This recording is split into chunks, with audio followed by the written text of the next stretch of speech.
En el momento del atentado, el centro comercial estaba abierto al público. La muerte y el pánico se adueñaron de un grupo de ciudadanos que hacían compras familiares. En un escolta salía de milagro vivo tras estallar una bomba lapa. Iba dirigida a un concejal socialista. Se reanuda la violencia terrorista.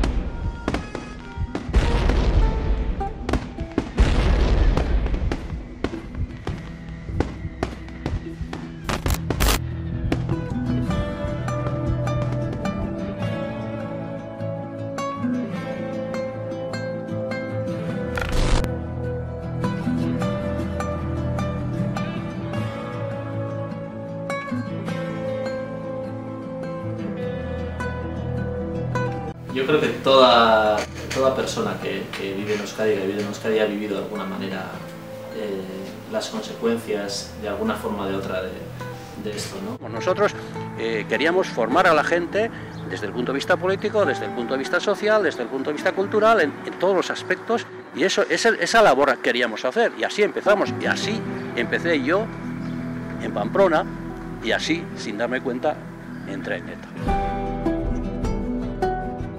Yo ya sé todo lo que tenía que saber sobre el asesinato de mi hermano, sé la organización terrorista, sé sus motivos, sé sus justificaciones legitimadoras, sé quién lo fue, sé cómo lo hicieron, o sea, es que no necesito nada más.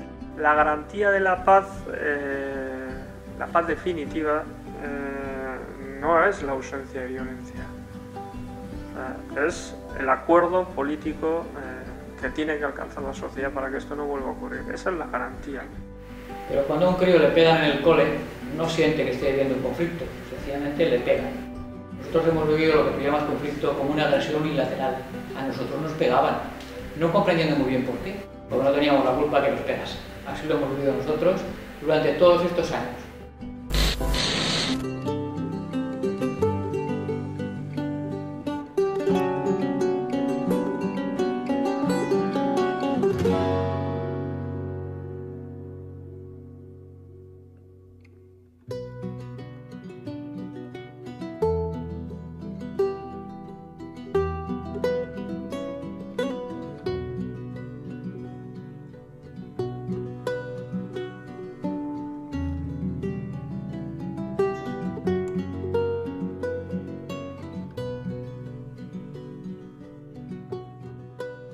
Nosotros, dentro de ETA, defendíamos que nosotros, en esos años se defendía que lo que teníamos que hacer es juntar todos los trabajadores y responder a la represión que tenía el franquismo, y lo importante era que todos de forma conjunta participamos. El día que comenzaba, el 3 de diciembre de 1970, a las 6 de la mañana nos llevaron a nosotros a la Capitanía General en Burgos, a los 16 que estaban en el proceso de Burgos. Y en la víspera ETA había secuestrado al cónsul Weil, un cónsul alemán que estaba por aquí. Y nosotros, en fin, el grupo de los 16, pedimos que teníamos que discutir y tomar posición sobre ese secuestro. Discutimos entre los 16, llegamos a la conclusión de que el secuestro de cónsul Weil era absolutamente contraproducente para lo que estábamos, para el juicio y para la lucha del pueblo. Lo importante era la huelga general, la movilización de la gente, sacar a la gente en la calle, concienciar a la gente que participara, que era lo importante. Y además, las acciones individualistas, violentas, de tipo individual, que no conseguían transformar la sociedad. La sociedad tenía que, para transformar, necesitaba participar. Y por lo tanto, que era absolutamente contraproducente, y nosotros condenábamos el secuestro de cónsul Weil. Votamos y ganamos esa posición. Antes de comenzar el proceso de Burgos, nosotros ya estábamos condenando la actividad que estaban haciendo algunos de ETA, la dirección de ETA en ese momento, porque nos parecía que era absolutamente incorrecto. Y esto sucedió, fíjate, el año 1973, pues hace 44 años teníamos exactamente, claramente, las ideas sobre la actividad de la violencia y el efecto que producía, lo teníamos claro, algunos por lo menos. Y la mayoría del proceso de Burgos, porque votamos y la mayoría salió.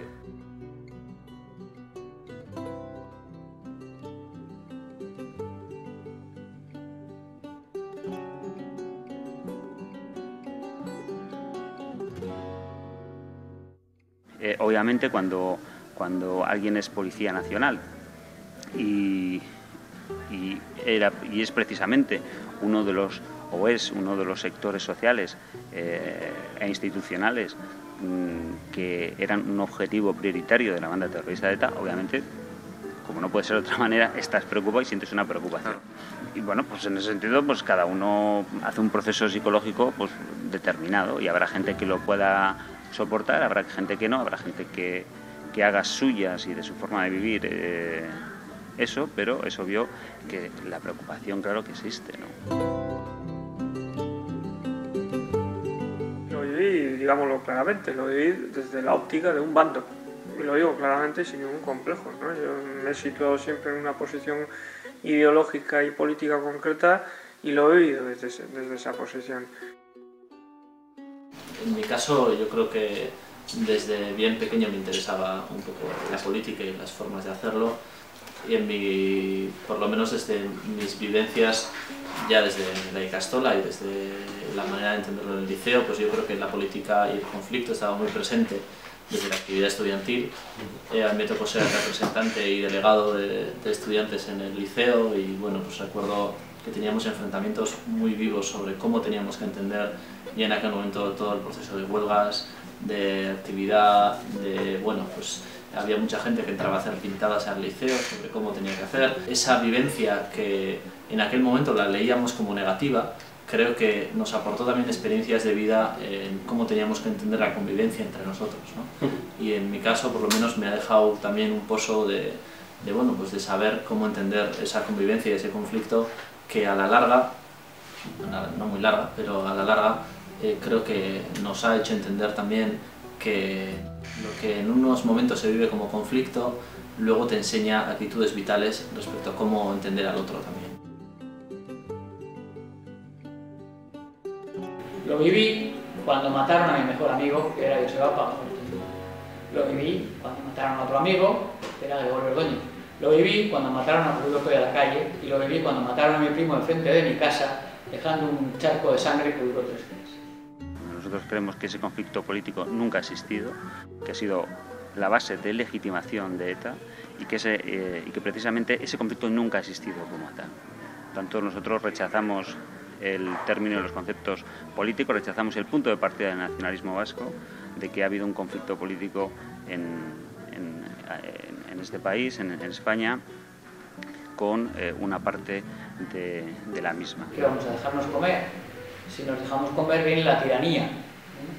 No hay conflicto por incomparecencia de una de las partes, y la otra parte pues, se sale con la suya sin tener en cuenta la menor idea de la justicia.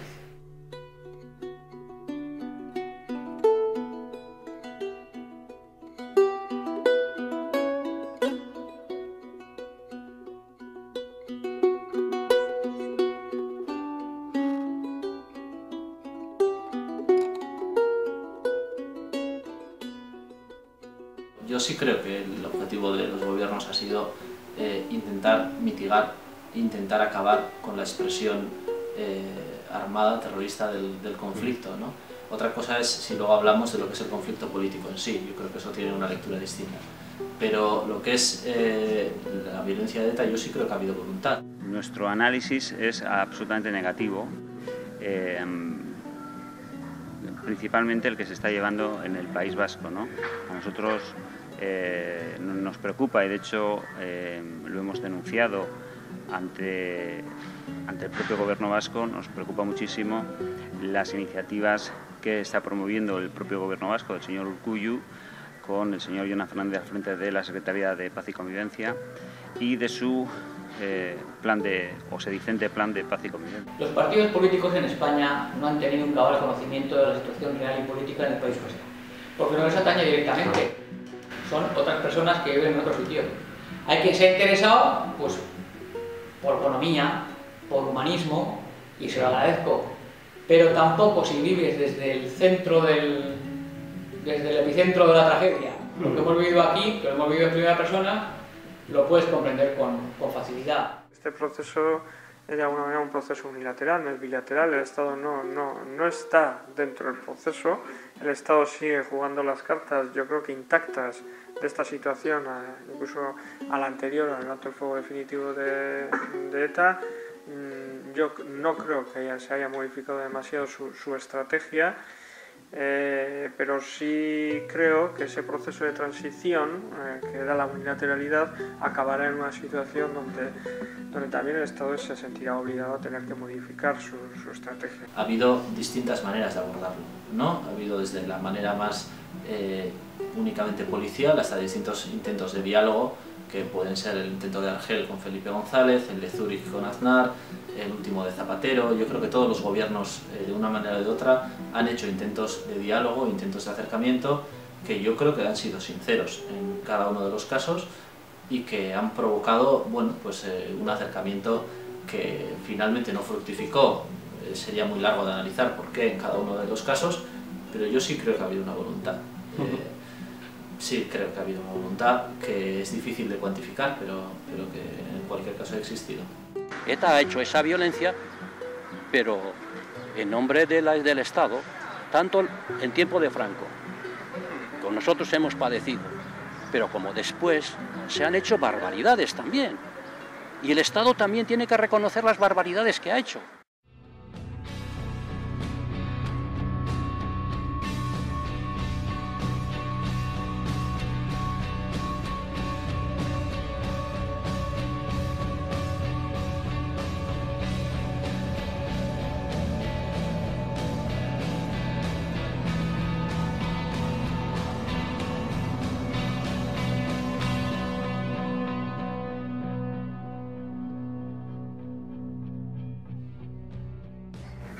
Yo personalmente no creo que tampoco es necesario torturar a los terroristas, porque algunas veces pensamos que son una especie de duros de película, etcétera, y mi experiencia me dice que no. Mi experiencia me dice que más bien son personas normales y corrientes que ante una situación de ese tipo tienen más temor que cualquier persona normal y corriente de la calle, y ante ese temor, bueno, algunos más, otros menos, pues dan la información que se les pide. Bueno, pues, ya está. Pero ya lo que yo ahora, si tú me dices, ¿tú estás a favor de que la tortura, tú crees que la tortura es práctica? No. Claro, ¿qué quieres que te diga? Que sí, pues no. Yo hoy tengo todavía muchas cicatrices de verdad que en el cuerpo, de las torturas que tuve que soportar. Y yo me encontré 2 veces sin sentido, después de la tortura me desperté, perder el conocimiento y recuperarme después 2 veces en ese tiempo. Yo no soy quien, ni porque no tengo esos datos, de que haya habido o no haya habido, yo no sé. Lo que sí sé es que sistemáticamente es una práctica terrorista, obviamente para deslegitimar esa democracia con la que luchaba y ese Estado de Derecho con el que pretendía vencer. Entonces, es una práctica terrorista, la denuncia sistemática de torturas, y yo estoy convencido de que en todos los juicios que se han sustanciado por delitos de terrorismo se ha tratado y se ha visto el tema de las torturas.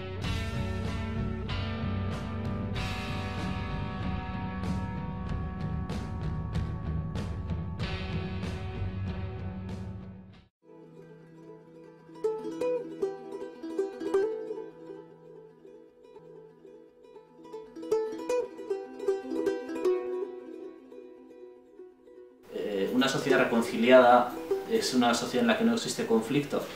Yo no lo creo. Quiero decir, yo en eso creo mucho en la teoría de Marx, de que el conflicto es la base de la sociedad. Si no, estaríamos en el mundo de las piruletas. Por lo tanto, para ir llegando a eso, pues se podrán ir dando pasos, pero es difícil y es lento, probablemente. Yo creo que para que 2 personas hablen, siempre hay que tender la mano y esperar un buen comportamiento del otro. La única manera de solucionar disputas o diferencias es hablarlas y llegar a una comprensión mutua. No conozco otra. Lo único que hay que hacer es acatar, asumir y respetar la ley que nos hemos dado todo y que hemos aprobado todo. A partir de ahí sobran cualquier tipo de reconciliación. Es decir, además las democracias no se asientan sobre la reconciliación de sus ciudadanos, muy al contrario. Las democracias se asientan principalmente, o uno de sus valores, es el disenso respetuoso del contrario. Para mí lo más importante es que por parte de todo el mundo que reconozca lo que ha hecho. Y que sobre eso, pues después de reconocer lo que ha hecho, pues que pida, pues algunos tienen que pedir perdón, y cuando llegan a esa conclusión de que eso, pues matar, ¿no? Sí, por hacer política es totalmente contraproducente por una parte, pero desde el punto de vista social o de los derechos de las personas son absolutamente inaceptables y por lo tanto eso se tiene que reconocer. No se pueden hacer estas cosas. Yo creo que aquí hay un proceso de transición. Si hubiese sido un proceso bilateral, hubiese habido un acuerdo que hubiese establecido unas bases y en base a esas bases se va construyendo el futuro, ¿no? Aquí no estamos en esa situación, ¿no? Aquí lo que estamos es en un proceso unilateral y estamos intentando construir unas bases pues, por diferentes puntos, ¿no? O sea, por ejemplo, nosotros llevamos nuestra propia iniciativa en este ayuntamiento, pero también el Gobierno vasco lleva su propia iniciativa, también otras entidades, está el Faro Social que también está ahí, es decir, aquí hay diferentes iniciativas que se están llevando a cabo paralelamente y además creo que es positivo que se lleven paralelamente. Yo me acuerdo que había una víctima que me decía, yo en este momento, si me viene el asesino de mi marido y me dice que lo ha hecho mal y que no lo volverá a hacer, estoy dispuesta a escucharle, estoy dispuesta a sentarme con él.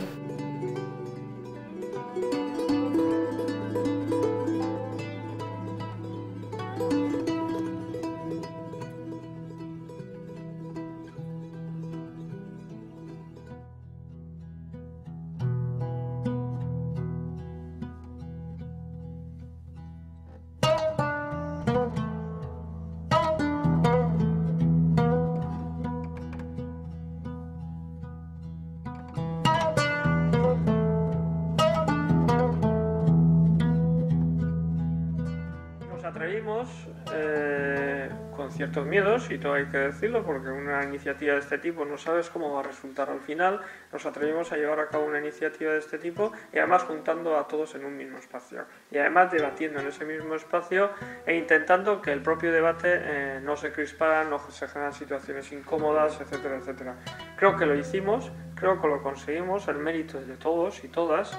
El mérito en primer lugar es de todos los partidos políticos que estamos representando en el ayuntamiento, porque los convocamos todos y todas, y también es de la sociedad en su conjunto que participó, de las víctimas que hicieron un esfuerzo por estar en esa sala, etcétera, etcétera, ¿no?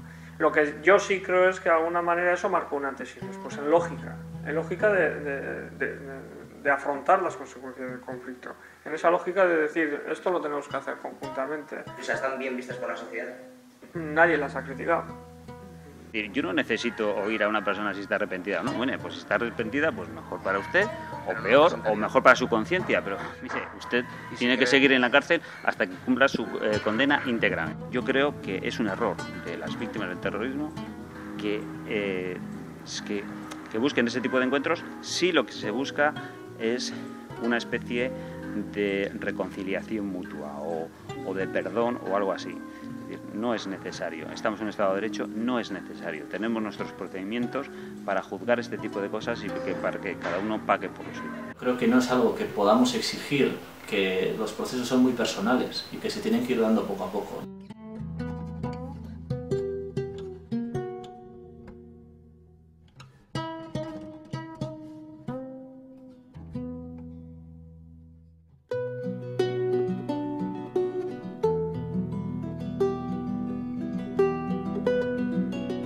ETA tiene que disolverse. En fin, ETA no tiene... ¿Y para qué tiene armas si no va... se ha dicho que no va a hacer actividad armada? ¿Para qué? Si yo no quiero hacer actividad armada, ¿para qué necesito armas? La paz pasa por la sinceridad. La convivencia pasa por poner el alma en la mesa y decir, esto he vivido yo y esto he pensado.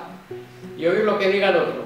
Si bien la posición que tenemos nosotros es la de apaleados. Entonces, pues no sé muy bien de qué tengo que pedir perdón. Porque las lecturas en cuanto a lo que tiene que ser la sociedad son y tienen que ser distintas. Pero bueno, yo creo que es posible y es deseable un espacio en el que lo sucedido y lo que vaya a suceder no genere dolor, pero el no generar dolor es un proceso que no sucede de un día para otro, y que la digestión de lo que ha sucedido y de cómo se lee lo que ha sucedido no es una digestión fácil ni una digestión que se hace de un día para otro. Evidentemente ETA lo ha dejado y lo ha dejado definitivamente, pero nadie sabe en el futuro, futuras generaciones, si volverían a optar por esa vía o no. La única manera que tenemos para que eso no ocurra es que lleguemos a un acuerdo, a un consenso lo más amplio posible en esta sociedad, que establezca los mínimos democráticos que necesitamos en esta sociedad para poder afrontar un futuro, ¿no? Yo creo que eso es importante. Una cosa es que cada uno tenga su propio relato, y lo que hace falta es el relato compartido. El debate en estos momentos, el debate político, está entre el relato único y el relato compartido. Yo lo he dicho en innumerables ocasiones que nunca habrá un relato único, pero no porque seamos diferentes en esta sociedad, sino porque es que no hay ningún relato único sobre ningún episodio de la historia, ¿no? Y en ese sentido creo que no lo habrá tampoco en este caso, ¿no? Lo importante es que quede de alguna manera una serie de valores, una serie de principios, que establezcamos los mínimos que necesitamos como sociedad para que esto no vuelva a ocurrir.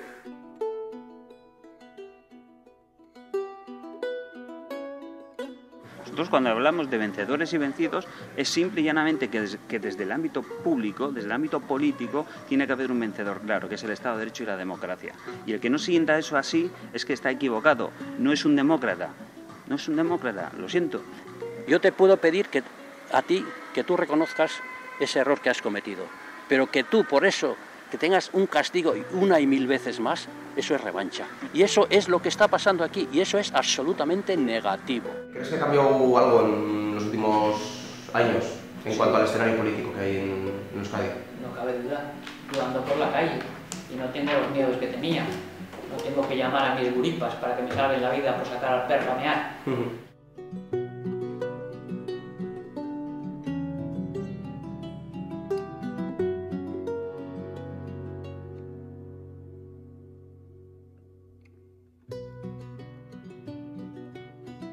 ¿Qué va a ocurrir? No lo sabemos. O sea, eso no lo podemos predeterminar. Lo que va a ocurrir nunca lo podemos saber. Pero yo sí creo que es un proceso de transición que acabará por el reconocimiento de todo lo ocurrido en este país, el reconocimiento de todo el daño causado, y acabará por el respeto de todos los derechos humanos de todas las personas, ¿no? Con todo lo que supone justicia, verdad, reparación, etcétera, etcétera, ¿no? Yo creo que ahí es donde vamos a llegar. En cuánto tiempo no lo sé, pero creo que la sociedad quiere llegar a esa situación también, y como quiere llegar a esa situación, llegará a esa situación.